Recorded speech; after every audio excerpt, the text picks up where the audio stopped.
Hello and welcome to my channel for news about the Fact Gossip 24. Please follow and subscribe for more information. Alana, your friend, is me. Let's begin. 90 Day Fiancé Season 11, Gregory Chillak should never have been cast. I think his closeness with Lucille is a red flag. I don't think Gregory Chillak is a suitable cast member for the new season of 90 Day Fiancé, as he doesn't seem prepared to take on the role of a husband and be mature.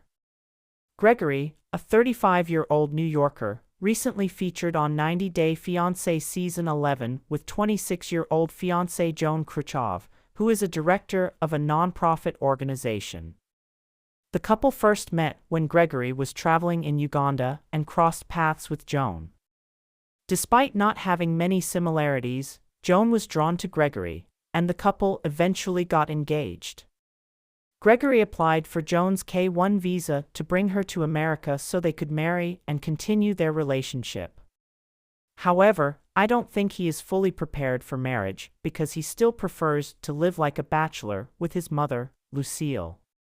I'm surprised that he didn't rent his own place for privacy with Joan but instead expected her to adjust to living with his mother. In the recent episode of 90 Day Fiancé Season 11, Lucille and Gregory welcomed Joan to America, but I noticed that the warm reception quickly turned into a list of rules and expectations. I didn't want to admit it, but I can't ignore the striking similarities between Gregory and Colt Johnson, who appeared in 90 Day Fiancé Season 6.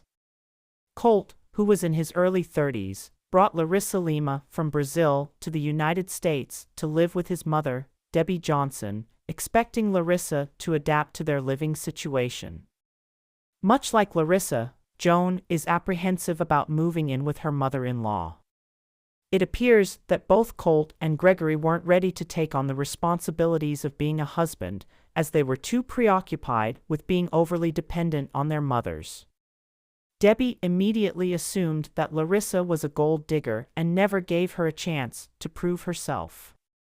While Lucille doesn't question Joan's true intentions, she does ask her to follow her house rules. Lucille didn't want any hanky-panky happening in her house because she didn't want to feel uncomfortable in her own home.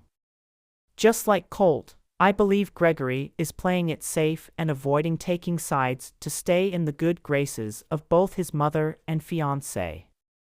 Debbie was pleased when Colt ended his relationship with Jess Caroline. It seemed like Debbie almost took pleasure in seeing the couple break up. Like Debbie, Lydia Morel, Pedro Jiménez's mother, never made an effort to befriend her daughter-in-law, Chantel Everett. In fact, she tried to sabotage her son's relationship, causing tension between him and his wife. Similarly, Sumit Singh has an unhealthy relationship with his mother, Sadhana, who threatened to harm herself if he married Jenny Slatin. I'm beginning to notice that Lucille is starting to resemble Debbie and Lydia in her treatment of Joan. Rather than treating Joan as a part of her family, Lucille treats her more like an unwelcome visitor. It was shocking when she even expressed concern over the number of baths Joan takes, worrying about the impact on the water bill.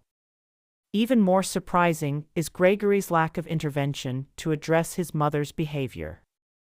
By not standing up for Joan, it raises doubts about his readiness for marriage. Hopefully, Gregory will assert himself more in support of his future wife moving forward. Gregory is 35 years old, doesn't have a stable job, and lives with his mother. These signs lead me to believe that he isn't taking this next chapter of his life seriously. He had brought Joan to the United States without a solid plan in place to support her financially and emotionally.